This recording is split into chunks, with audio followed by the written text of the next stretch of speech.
Hey, is this the right number? You're that new part-timer that started today, right? What was your name, like Tabitha or something? Yep, you got the right number. You're Megan, right? I remember you from when I exchanged numbers with some of the people around the office this morning. I'm looking forward to working alongside you all. Could I ask what you're texting me about right now? Listen, Tabitha, you've got a lot to learn. I get it, you're young and short on experience, but this isn't some supermarket. This is a real business. You've obviously never worked in a real business before, so let me tell you how your first day is supposed to go. Step 1, buy some donuts for everyone in the office from the store across the street. Step 2, pass out said cakes and introduce yourself. Step 3, get to work. Oh, and you need to run the donuts by me first. I'll make sure you get a decent assortment, and if you didn't, I'll tell you what you got wrong. Then you'll need to buy us another round the next day, this time with the right donuts. Those are the rules around here. I'm a generous person, so I can overlook you getting it all wrong on the first day, but you better make sure to get it right tomorrow, okay? Come by my desk on your break and I'll give you a list of the right donuts to pick up, so make sure you bring a pen and paper. Those are the rules around here? Funny, I didn't see those on my contract. Excuse me? Quite the contrary, that's a workplace harassment policy violation if I ever saw one. And I suppose that's the reason you're texting me instead of saying it to my face. If one of your superiors heard you making such ridiculous demands like that, you'd get called into HR for sure. I would strongly suggest you don't do anything like this ever again, Megan. It won't end well for you. What did you just say to me? Now, if you'll excuse me, I'm on my lunch break right now. If you need me for anything work-related, you can talk to me when I'm finished. What's with that attitude? Who do you think you are, part-timer? You might not know this, but I'm actually the most senior employee in this office. I've even been here longer than the manager. That makes me the one who calls the shots around here. And here you are, some part-timer nobody, thinking you can refuse a direct order from me? Okay, well, my generosity has officially run out. Now you're gonna see what happens to uppity brats like you who piss me off. I hope you're ready for what's coming to you.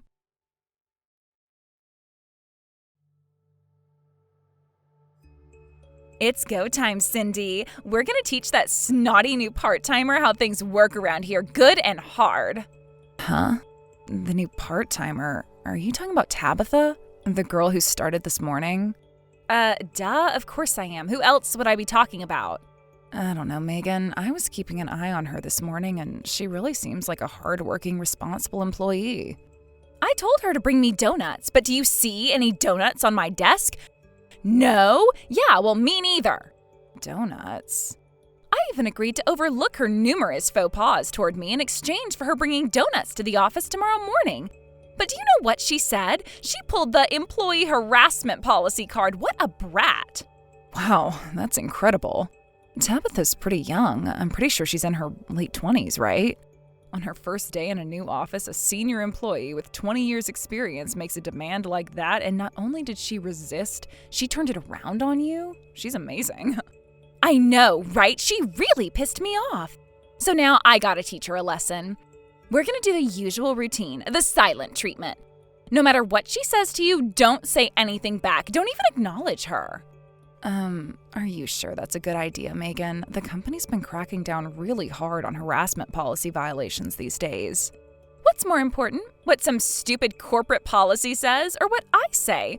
Obviously, it's what I say that counts around here. We're giving her the silent treatment. End of story. Make sure you spread the word around the office. I want everyone on the same page. If you say so.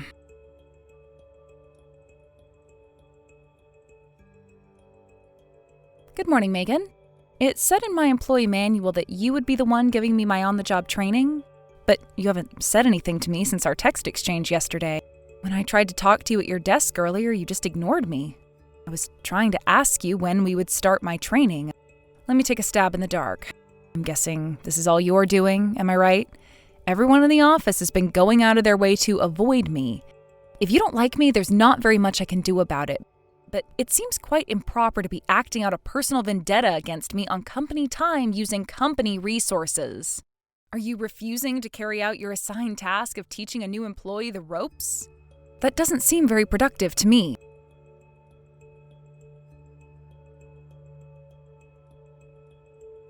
God damn it, I can't believe her. Megan, what's wrong? Calm down and talk to me. It's that new girl. How is she doing this? She knows all the procedures, all the paperwork, all the regulations, everything. Are you talking about Tabitha again? Yes.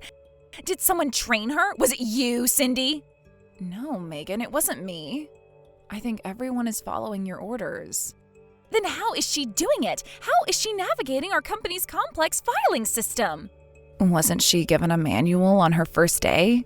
I guess the only explanation would be that she just read it through enough times to remember it all.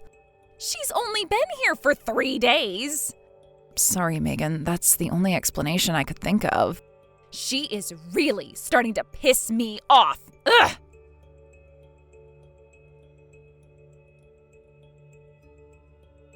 Good morning, Megan. I think I've come to understand the hierarchy around here over the last few days. As I suspected, you're the one who's been at the center of the silent treatment campaign, aren't you? You gave the order. Fortunately for me, the work I've been given is all stuff that I can do by myself without any cooperation or assistance from other employees. So it's not having much of an impact on my work. However, that might change if this situation continues.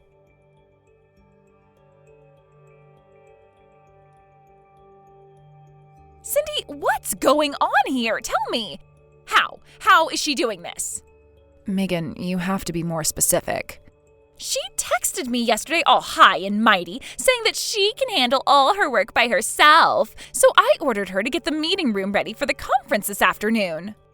Oh, was that the memo that you put on her desk this morning? Yes, try and keep up, Cindy. It always takes at least an hour to get all the papers printed and set up the tables and chairs, but I gave her the order just 30 minutes before the meeting started, so there was no way she could finish it on time. But she did. She did it all with time to spare. What is that girl, seriously? Well, maybe she's just an incredibly talented young woman. Cindy, don't even think for 1 second about taking her side against me. Oh, no, that's not what I meant at all. I wasn't taking her side. I'm the boss around here. I call the shots. She could be the next Steve Jobs. I don't care. If she doesn't do what I say, when I say, how I say, then she's gone. Got it? I got it, Megan.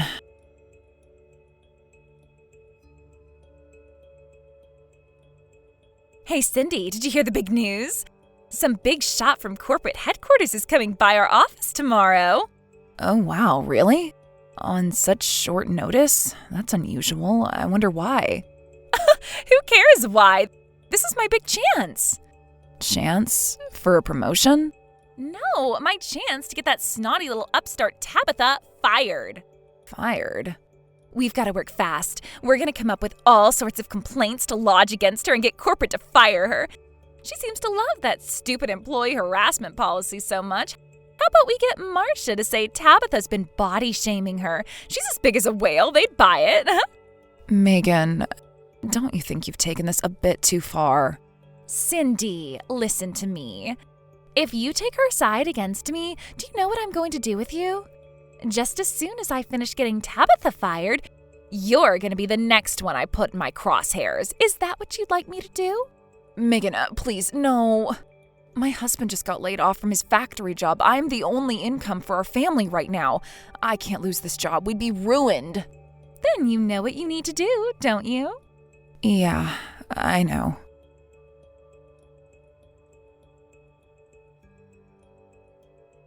Good morning, Megan. Well, it's been 1 full week since I started working here, and you've been ignoring me since day 1. I've got some great news that I have to tell you, so I'll go ahead and break my own rules just this once and reply to you. Finally. In just a few hours, you're going to get exactly what's been coming to you for being an awful little insubordinate brat to me. This is your last chance, Tabitha. Come over to my desk right now, apologize for ever talking back to me, kiss my feet, and beg for my forgiveness. If you do that, I'll let you into my bubble. Your bubble? Are you talking about Cindy and the other employees at this office? That's right. They're all good little girls who know their place, so I allow them into my bubble and grace them with my friendship. I can be your friend too, Tabitha, as long as you follow the rules. Is that so? From the sounds of things, you fancy yourself as above the manager and treat the other employees like servants in your royal court. I don't treat them like servants. They are my servants. Now that you understand how things work around here, it's time for you to become my servant too. No, I'm pretty sure that sort of an informal hierarchy is a severe violation of the workplace harassment policy. You get that, right? Again with that stupid policy. Don't you get it? That policy doesn't apply around here. This is my office and we follow my rules. Don't like it? Then I'll kick you out. Is that what you want me to do? Because I'd love to do it. I see. Well then, I think I've let this go on long enough. It's finally time to put a stop to it. Huh? Where do you get off talking to me like that? You're nobody. Nothing. You're just a part-timer who's been here for a week. I assume you've heard that a corporate HR representative is going to be in the office today. Am I correct? An HR rep? Is that the corporate big shot who's coming today? Yes. As loath as I am to break with professionality, I have to say I am very much looking forward to the meeting we'll be having. Should be a lot of fun. Fun? What's fun about meetings?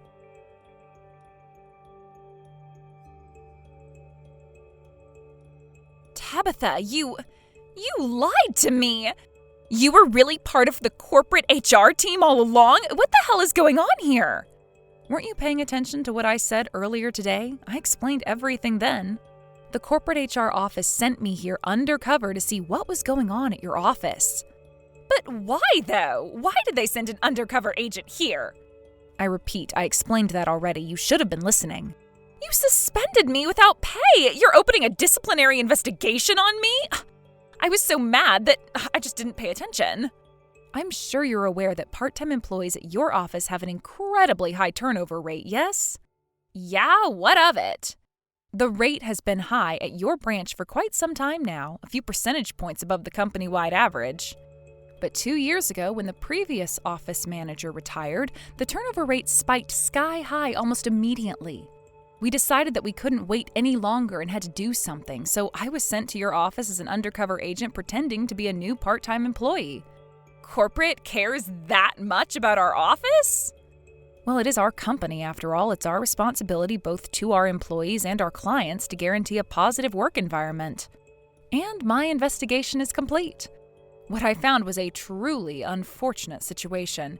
You, despite lacking any sort of managerial authority, use your seniority to threaten, abuse, and harass the other employees in your office.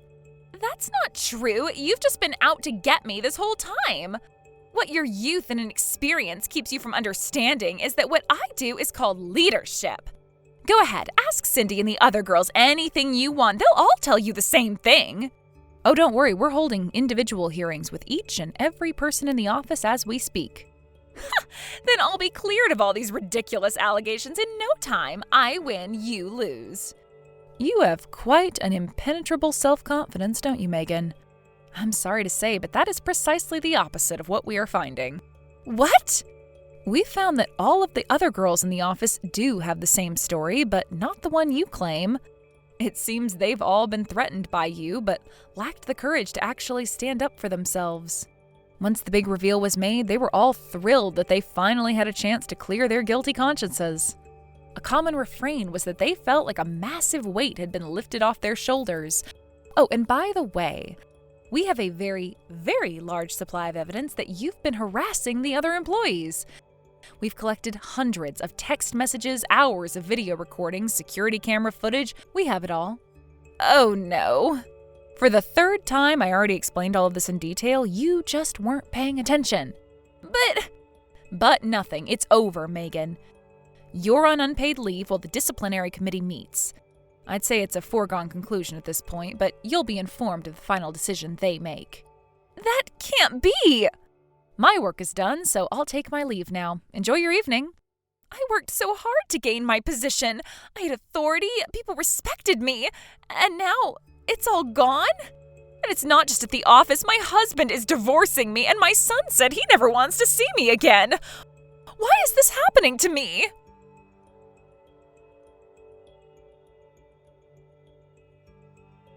People respected her? I'd say a more accurate way of describing the situation would be that people were in constant fear of reprisal if they didn't cater to her every whim.